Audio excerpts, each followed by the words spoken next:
Assalamualaikum warahmatullahi wabarakatuh. Perkenalkan, nama saya Arianto Fauzi, saya dari kelompok 1. Dan hari ini saya akan menjelaskan sistem pakar expert untuk mendiagnosis penyakit infeksi menggunakan forward chaining. Penjelasan pertama adalah, secara umum sistem pakar expert system adalah yang berusaha mengadopsi pengetahuan manusia ke komputer agar komputer dapat menyelesaikan masalah seperti yang biasa dilakukan oleh ahlinya. Sistem pakar baik dirancang dapat menyelesaikan sesuatu permasalahan, tentu dengan meniru kerja para ahli. Jadi kayak sistem cloning gitu. Atau dengan sistem pakar ini, orang awam pun dapat menyelesaikan masalah yang cukup rumit, yang sebenarnya hanya dapat diselesaikan dengan bantuan para ahlinya. Bagi para ahli, sistem pakar ini akan membantu aktivitas sebagai asisten yang sangat berpengalaman. Oke. Untuk selanjutnya juga, sistem pakar menurut para ahli. Ada beberapa definisi tentang pakar menurut para ahli, antara lain: 1. Menurut Durkheim, sistem pakar adalah suatu program yang dirancang untuk memodelkan kemampuan penyelesaian masalah yang dilakukan oleh seseorang pakar. B. Menurut Inizio, sistem pakar adalah suatu model dan prosedur yang berkaitan dalam suatu domain tertentu yang tingkat keahliannya dapat dibandingkan dengan keahlian seseorang pakar. Nah, ini ada lagi pendapat yang lain. Menurut Giararatano dan Riley, sistem pakar adalah suatu komputer yang bisa menyamai atau meniru kemampuan seseorang pakar. Nah, sekarang kita ke pakar atau expert system. Secara garis besar, manfaat yang diambil dari adanya sistem pakar antara lain memungkinkan orang awam bisa mengerjakan pekerjaan para ahli, bisa melakukan proses secara berulang secara otomatis, menyimpan pengetahuan dan keahlian para pakar, meningkatkan output dan produktivitas, meningkatkan kualitas, mampu mengambil dan melestarikan ahli pakar terutama yang termasuk keahlian langka, dan mampu beroperasi dalam lingkungan yang berbahaya seperti kemampuan untuk mengakses pengetahuan, reliabilitas, meningkatkan sistem komputer, memiliki kemampuan bekerja yang tidak mengandung tidak kepastian sebagai menjadi pelengkap dalam penelitian, dan meningkatkan kapabilitas dalam menyelesaikan masalah, menghemat waktu dalam pengambilan keputusan. Oke, selanjutnya akan dibacakan oleh presentasi teman saya yang lain. Dari kelas 4 F1 akan menjelaskan tentang forward chaining and backward chaining pada sistem pakar. Metode inferensi adalah mekanisme berpikir dan pola-pola penalaran yang digunakan oleh sistem untuk mencapai suatu kesimpulan. Metode ini akan menganalisa masalah tertentu dan selanjutnya akan mencari jawaban atau kesimpulan yang terbaik. Pengenalan dimulai dengan mencocokkan kaidah-kaidah dalam basis pengetahuan dengan fakta-fakta yang ada dalam basis data. Ada dua metode inferensi yang dapat digunakan, yaitu yang pertama forward chaining dan yang kedua backward chaining. Nah, di sini forward chaining merupakan metode inferensi yang melakukan penalaran dari suatu masalah kepada solusinya. Jika causa presumis sesuai dengan situasi yang sama dengan bernilai true, maka proses akan menyatakan konklusi. Forward chaining adalah data driven karena inferensi dimulai dengan informasi yang tersedia dan baru konklusi diperoleh. Jika suatu aplikasi menghasilkan tree yang lebar dan tidak dalam, maka digunakan forward chaining. Contoh, terdapat 10 aturan ini metodenya R1 jika A dan B ke C. Yang kedua, R2-nya jika C dan ke D sampai ke D. Yang ketiga, jika A dan E sampai ke F. Di sini dan seterusnya. Lalu ini forward chaining, fakta awal yang diberikan hanya A dan E. Ingin membuktikan apakah K bernilai benar. Proses penalaran forward chaining terlihat pada gambar di bawah ini ya. Yang pertama, fakta A merujuk kepada R3 ke F. Yang ini, yang if A, N, E, dan F ke F, yang E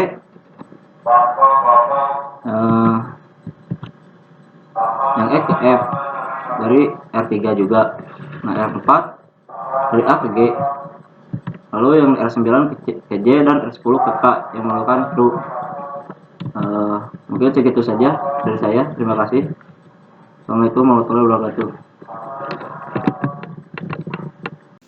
Di sini saya akan menjelaskan contoh kasus sistem pakar untuk mendiagnosis penyakit infeksi menggunakan forward chaining.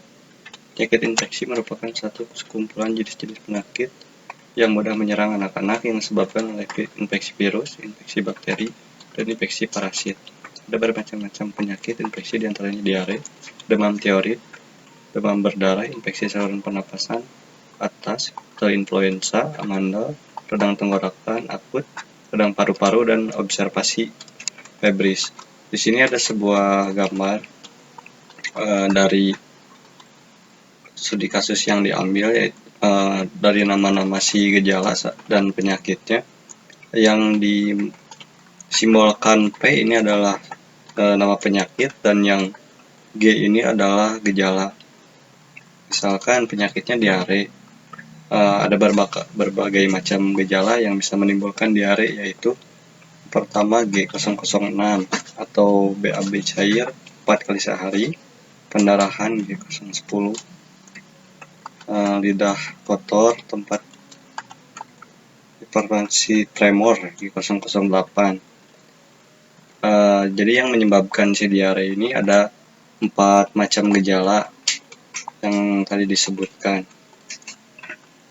Dan untuk penyakit yang lain masih sama, si alur penyebab penyakitnya adalah gejala-gejala apa saja yang menyebabkan penyakit tersebut. Yang selanjutnya adalah forward chaining, merupakan strategi pencairan yang melalui proses pencarian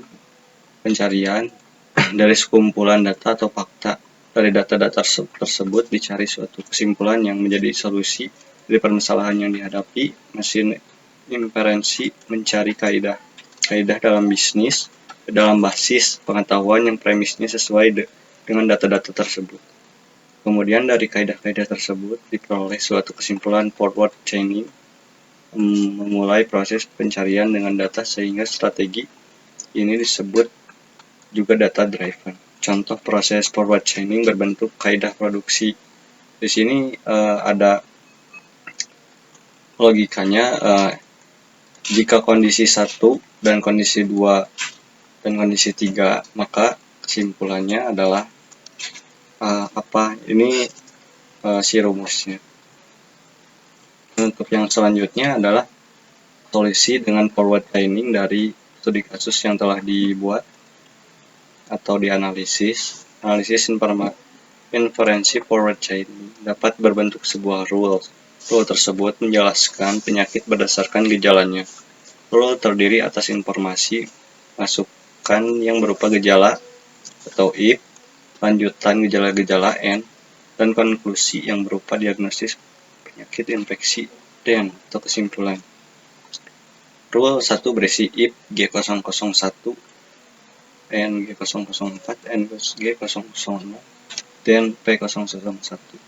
Hal ini berarti jika gejala 1 demam, gejala 4 nyeri perut, dan gejala 6 BAB cair kurang 4 kali sehari diderita oleh pasien, maka sistem mendiagnosis pasien tersebut menderita penyakit P001 diare. Rule 1, if G001, N G004, N G006, dan P001. Ini menjelaskan tentang bahwa gejala yang diderita penyakit P001 ini adalah kode dari diare yang tadi sudah dijelaskan. Ada 3 macam gejala yang menyebabkan penyakit diare. Dan rule selanjutnya masih sama, karena tabelnya akan lebih jelas nanti di Excel yang telah dibuat. Terima kasih. Mungkin sekian yang dapat saya sampaikan. Assalamualaikum warahmatullahi wabarakatuh. Assalamualaikum warahmatullahi wabarakatuh. Saya Rizky Toganto. Nah, di sini saya menemukan apa yang sudah dijelaskan oleh teman-teman saya. Tadi kan ada gejala penyakit, yaitu gejalanya. Di sini ada 10 gejala. Nah, dengan kodenya G, lalu ada 8 penyakit dengan kodenya P. Nah, lalu menurut pakar ada rules ya, atau aturan untuk menentukan penyakit. Nah, rules ini lalu dibentuk ke dalam sebuah tabel yang tadinya ini diambil dari pohon keputusan yang sudah teman saya jelaskan, lalu dimasukkan ke dalam tabel. Sehingga di sini dapat terlihat misalkan P001 atau diare itu dia memiliki gejala G01, G04, dan G06, yaitu ada demam, nyeri perut, dan juga BAB. Nah, lalu bagaimana perhitungannya? Misalkan kita ingin mencari ada satu user sakit apa sih? Nah, di sini ada hitung nilai persentase peluang satu kejadian, rumusnya yaitu P dalam kurung A, jumlah gejala dan gangguan pada tabel keputusan, jumlah total gejala dan gangguan pada tabel keputusan. Nah, misalkan kita punya data seperti ini.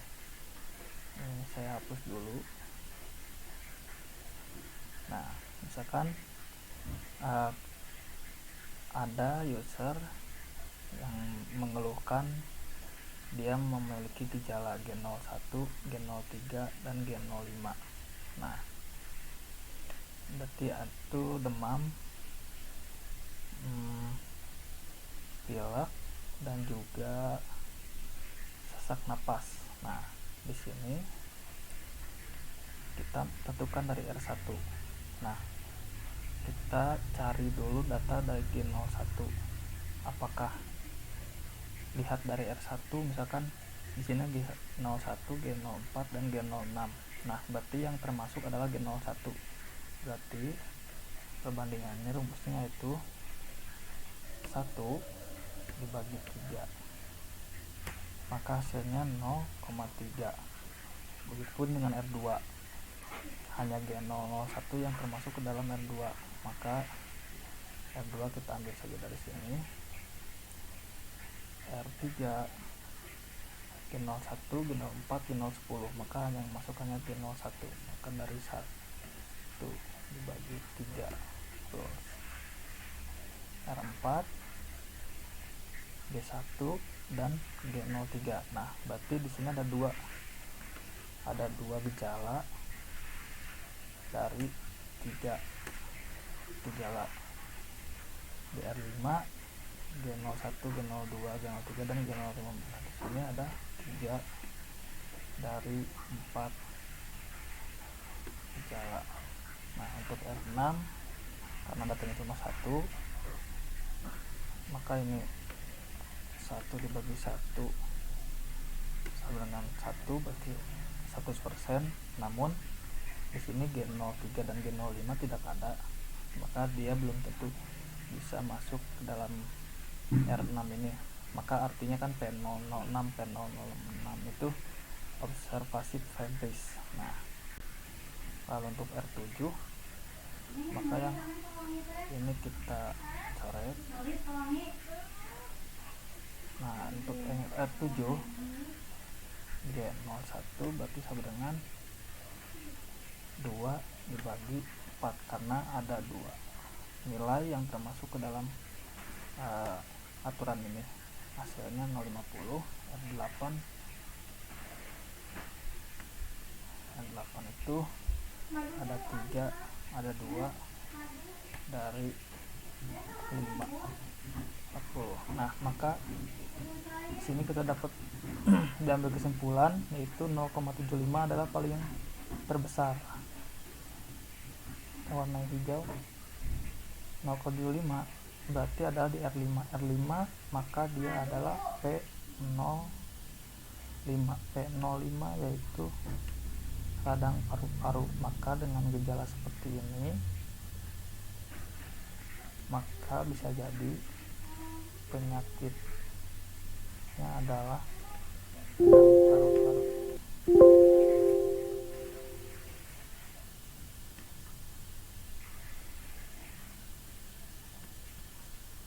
Atau P005.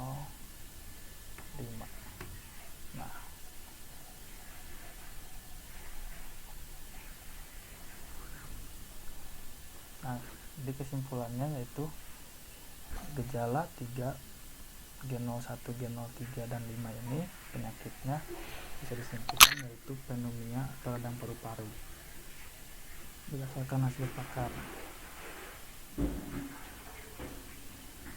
Mungkin sekian dari demo saya. Mohon maaf bila benar kekurangan. Wassalamualaikum warahmatullahi wabarakatuh.